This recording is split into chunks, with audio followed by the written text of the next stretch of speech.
Michelle Harlow, and this is part 2 of my research project. My research project is focusing on the results of the pressures that chefs face in the kitchen, mainly focusing on addiction and personal relationships. Today I will be discussing the literature review and looking at some primary and secondary sources. The first book is The Devil in the Kitchen by Marco Pierre White. In this book, he discusses the pressures that he went through as a chef and the verbal abuse that he experienced from the head chefs that he worked under.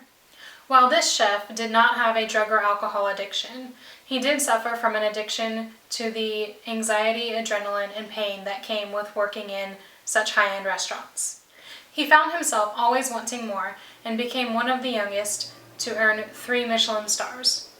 He ended up retiring from professional kitchens in 1999 because he was missing out on the lives of his kids, and he ended up actually going through 3 divorces. The second book is All or Nothing by Jesse Shanker.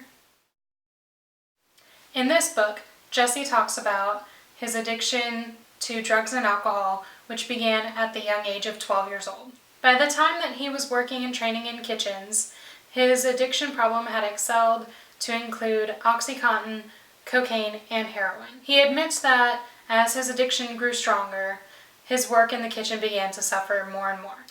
He eventually was able to turn his life around and redirect that addictive behavior to the kitchen and working on his culinary technique and ability. In 2008, psychologist John Grohl was working in New York and came to the realization through some of his colleagues that there was a drug and alcohol problem among the culinary students in the area. He was shocked that with as bad as the problem was, there were still no studies conducted regarding the issue.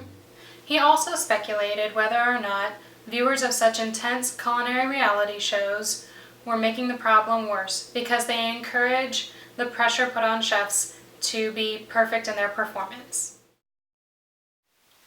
In 2013, a journalist wrote about the problems with the lifestyle of a chef.